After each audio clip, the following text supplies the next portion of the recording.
Ya, Pak, kita lanjut ke tema Formula E, sesuatu yang akan menjadi legasinya Pak Gubernur ya, paling besar di akhir kepemimpinannya. Nah ini sejauh mana sih Pak perkembangannya dan lagi rame-rame ini? Kenapa harus digelar? Kenapa banyak orang yang istilahnya apa ya? Saya sebutnya apa ya? Oknum yang bersuara apa ya? Buang uang. Ini bisa dijelaskan? Nah, jadi gini ya, kita lihat juga bahwa di tahun depan ada event olahraga otomotif yang diselenggarakan di Indonesia. Pertama Mandalika, kedua motocross. Motocross ada di, saya lupa lagi di mana. Kalimantan kalau nggak salah. Kalimantan. Ketiga Formula E. Ini ajang internasional semua. Jadi itulah yang kita lihat bahwa ini jalan. Cuman kita ini Formula E itu berbeda. Kenapa? Kita mensukseskan program Langit Biru. Ya. Dan satu itu Langit Biru. Makanya kenapa race-nya itu diadakan di tengah kota, tidak di sirkuit. Karena satu tidak bising, tidak ada suara. Kedua, tidak menimbulkan polusi. Sehingga di tengah kota mereka balapan pun tidak ada masalah apapun. Pertama tidak bising, tidak. Nah, itulah berangkatnya kenapa ini. Kebetulan tahun ini juga pemerintah sudah menandatangani kerjasama pembangunan ekosistem dari kendaraan listrik. Apa itu baterai. Dengan Hyundai dan dalam waktu dekat juga akan satu lagi muncul pabrik baterai untuk kendaraan EV, electric vehicle. Nah ini bersamaan waktunya sebenarnya dengan program Langit Biru. Langit Biru itu sangat sesuatu yang memang harus dilaksanakan di setiap negara dan harus punya care terhadap kondisi tadi. Kenapa? Ini environment bersama, ini yang diinginkan. Nah, mungkin kalau masalah penyelenggaraan, masalah lain-lain, mungkin Pak Gunung lebih ngerti karena beliau adalah managing director untuk OC, ya, organizing committee. Silakan Pak. Siap. Iya, apa nih persiapan? Kalau persiapan memang sekarang sudah berjalan dan menurut kami cukup positif ya, progresnya sangat positif justru. Jadi yang kita lakukan pertama kali adalah mempelajari kontrak existing dan kita merenegosiasi kontrak tersebut. Kenapa kita harus renegosiasi? Karena kondisinya sudah berubah pada saat waktu 2019 sebelum COVID dan sekarang setelah COVID. Jadi dengan alasan COVID lah kita melakukan renegosiasi dan alhamdulillah sih hasilnya cukup positif gitu ya, cukup positif. Beberapa hal baik dari sisi komersial dan penyelenggaraan itu sangat menguntungkan kita gitu ya, Pemprov DKI pada khususnya gitu ya. Nah, renegosiasi ini juga dipimpin langsung sama Pak Widi saat itu. Kami berdua belum ada 2 bulan ya Pak Widi di Japro, baru 1,5 bulan dan kita memang berusaha semaksimal mungkin speed up untuk bagaimana membuat Formula E ini berjalan dengan lancar. Gitu kira-kira Mas Eko. Kenapa harus digelar nih Pak?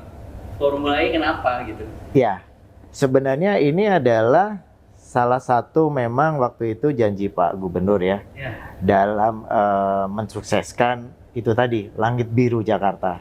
Dan memang ke depan itu kan elektrik, kemudian sumber energi yang terbarukan itu sudah dicanangkan tidak hanya di Provinsi DKI ya, tapi juga di seluruh Indonesia ya. Kebetulan Pak Jokowi sendiri yang meluncurkan program tersebut. Dan beberapa bulan yang lalu kan kita tahu bersama Pak Jokowi meresmikan pabrik baterai di Cikarang kalau tidak salah ya, dengan kapasitas yang sangat besar gitu. Dan cita-cita beliau kan memang Indonesia menjadi salah satu penghasil atau salah satu industri baterai atau EV yang akan menjadi terbesar di dunia juga gitu ya. Itu salah satu visi dari pemerintah pusat gitu. Jadi sebenarnya kami mendukung itu gitu. Jadi mau nggak mau memang ini kemarin sebenarnya hanya tertunda Mas. Gara-gara COVID sehingga itu tertunda, tidak diselenggarakan di 2020 tapi baru akan di 2022 gitu. Kemudian apa ya terkait pembiayaan nih Pak, pembiayaan. Oke.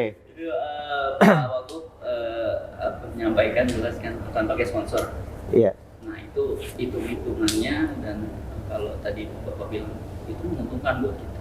Itu bisa dijelaskan. Gitu. Jadi pertama begini, komitmen fee pertama ya. Komitmen fee itu memang sudah dibayarkan oleh Pemprov DKI pada tahun 2019, di mana saat itu memang sudah menjadi kesepakatan bersama antara eksekutif dengan legislatif ya, bahwa itu menjadi program pemerintah daerah. Nah, kemudian komitmen fee yang sudah dibayarkan itu kita maksimalkan. Yang tadinya komitmen fee itu adalah tahun pertama 20 juta pounds, kemudian tahun kedua itu naik 10% gitu ya, dan naik berikutnya, di mana yang tahun kedua itu sudah dibayarkan 50%-nya. Jadi kira-kira kita sudah membayarkan, Pemprov itu sudah membayarkan 31 juta pounds gitu ya. Nah, dari yang seharusnya itu 1,5 tahun penyelenggaraan, itu kita renegosiasi lagi sehingga bisa maksimal menjadi 3 tahun penyelenggaraan. Memang nilai tadi harusnya cuma 1,5 tahun. Seharusnya awalnya di kontrak awal. Di kontrak awal itu tahun pertama 20 juta dan tahun kedua itu adalah 22. Tapi baru dibayarkan yang tahun kedua separuhnya. Jadi baru 11 kan. Jadi 20 plus 11, 31. Nah, kita renegosiasi sehingga itu bisa kita optimalkan untuk penyelenggaraan 3 tahun gitu. Plus ada ya. Di situ memang ada tambahan, kita harus menambah sebagian yang nanti dari dana sponsor atau dana B2B yang akan kita bayarkan di akhir tahun ketiga gitu ya. Nah, kemudian itu yang pertama dari sisi komitmen fee. Komitmen fee itu untuk apa sebenarnya itu? Oh ya, mungkin komitmen fee itu begini. Itu sebenarnya akan digunakan oleh FIO itu untuk biaya penyelenggaraan sebenarnya. Jadi yang pertama adalah membiayai peserta untuk datang, kemudian krunya ada sekian ribu kru akan datang gitu kan, kemudian juga panggung, hadiah dan lain-lain, transportasi, pengiriman barang dan mobil dan sebagainya. Ya, dan itu akan kembali sebenarnya ke Indonesia juga karena itu akan di-spending di Indonesia, gitu ya. Bayar ke kita gitu kan ya maksudnya. Iya. Orang-orang itu kan akan menginap di hotel. Iya, bukan gratis. Oke. Itu akan kembali ke kita sebenarnya, gitu ya. Nah, mungkin ada pertanyaan kenapa komitmen fee-nya beda-beda? Iya. Nah, di setiap negara memang beda-beda. Kalau komitmen fee itu memang suatu kewajaran, di mana-mana orang menyelenggarakan itu bayar. Formula One pun suatu negara akan menyelenggarakan pasti akan ada pembayaran ke panitianya, gitu ya. Nah, ini pun seperti itu. Beda-beda itu karena pertama jarak. Tentunya penyelenggaraan di Europe, di Amerika dengan kita di Asia itu pasti akan transportasi beda gitu ya. Kemudian yang kedua resiko, asuransi dan lain-lain itu yang membedakan gitu. Jadi memang relatif ya. Bahkan ada yang kecil, ada yang lebih gede itu memang berdasarkan itu. Kemudian yang berhasil dinego juga oleh Pak Widi adalah masalah komitmen fee, masalah bank garansi. Bank garansi sudah disepakatin bahwa penyelenggaraan kita tidak perlu harus menaruh bank garansi. Sebenarnya yang dulu pun bank garansi itu uangnya tidak hilang, cuman uang kita disimpan saja kan, uangnya tidak pindah, tapi ada di bank, cuman kita tidak bisa menggunakan. Nah sekarang itu bank garansi sudah diambil oleh Jakpro yang dulu, dan sekarang sudah tidak ada lagi yang harus kita bayarkan untuk bank garansi, gitu. Jadi tinggal pelaksanaannya ya. Tinggal pelaksanaan. Betul. Pelaksanaan itu butuh biaya pertama untuk membuat barrier, Ya. supaya kalau nabrak ini nggak menyalahkan itu ya. Ya. Apa saja biasanya? Ya, kalau biaya pelaksanaan itu biasanya untuk infrastruktur racing, rutenya, venue-nya, dan untuk pelaksananya sendiri. Jadi sebenarnya biaya pelaksanaan hanya dua itu, infrastruktur dan biaya untuk penyelenggaraan. Nah, mengenai infrastruktur itu kita sudah pesan juga barrier-nya, dan barrier itu bisa kita pakai selama masa penyelenggaraan. Kita kemarin sudah sepakat penyelenggaranya selama 3 tahun. Jadi 2022 sampai 2024. Dan itu material itu bisa kita pakai terus. Jadi untuk biaya penyelenggaraan di tahun kedua 2023-2024 itu pastinya akan lebih rendah dibanding biaya penyelenggaraan tahun pertama gitu. Sewa atau beli sih? Kita investasi. Oh, investasi. Kita invest karena bisa dipakai 5 tahun. Bisa 5 tahun pun bisa karena disimpan di gudang sekarang. Iya. Kayak pelirnya sekali. iya betul. Dan kita sewa juga nggak ada yang nyewain Mas. Karena itu speknya khusus itu. Oh, iya. Moldingnya aja khusus, bentuknya khusus gitu ya. Tapi gini, tapi selama setahun itu tidak nganggur nih alat ini. Karena ada kegiatan-kegiatan olahraga lainnya, otomotif lainnya bisa pakai punya kita sewakan juga. Jadi ini jadi apa tambahan untuk mengurangi biaya. Sebenarnya sih nggak masalah. Jadi banyak hal ya kemarin Iya. ditawarin sama Pak ini juga seperti itu. Jadi sponsor sekarang. Biaya itu ditutup oleh sponsor. Sponsor apa sih?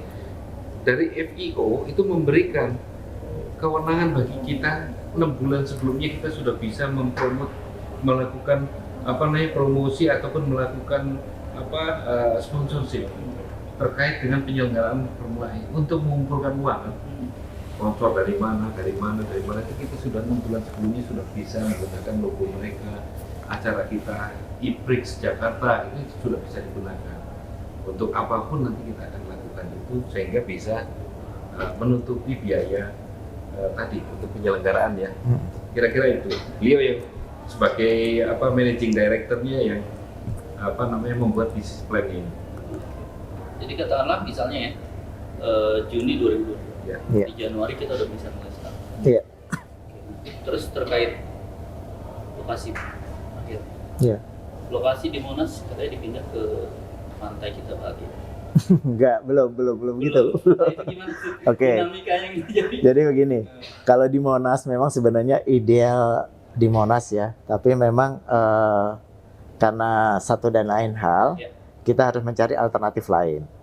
Nah saat ini ada 5 alternatif sebenarnya lokasi venue yang mungkin kemarin Pak Wagub sempat sebutkan ya beberapa ada 2 gitu ya. Mungkin posisinya saya belum bisa memberitahukan secara clear di mana lokasi tersebut. Hanya penentuannya memang harus bersama dengan FIO. Nanti mereka mau datang. Jadi FIO bulan ini akan hadir, kemudian melakukan survei. Nah nanti setelah survei mereka ada sertifikasi juga, dia harus koordinasi dengan FIE untuk menentukan lokasinya seperti apa. Jadi kira-kira mungkin di bulan November lah, insya Allah detailnya sudah ada nih.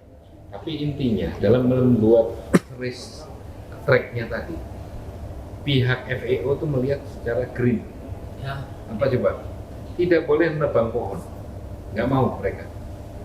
Ditawarkan Ancol waktu itu, karena banyak pohon yang harus ditebang, mereka langsung menolak tidak masalah. Karena apa? Kami adalah race yang memang green, ya apalagi langit biru itu nggak sesuai lah dengan itu. Jadi mereka akan cari lokasi yang betul-betul. Iya. Kalaupun ada pohon tidak di ini tapi dipindahkan dulu gitu ya, Oh, iya. dipindahkan nanti dibalikin lagi. Jadi tidak ada yang namanya nebang, itu memang mereka menghindari itu gitu. Jadi pastiannya jadi ini Formula E kita Harus bikin ya. Insya Allah jadi Bismillah kita doain. bulan Juni ya Mas, Siap. Juni 2022. Dan itu kita tunggu nanti pengumuman dari FIO di pertengahan bulan ini akan diumumkan. Gitu. Jakarta masuk. Kelas nih. Mandalika kan sudah masuk di bulan Ya. Maret April. Ya.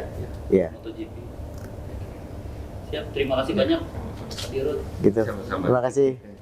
Sekian Sobat Warta Kota Tribun Network. Sampai ketemu di narasumber berikutnya. Salam sehat.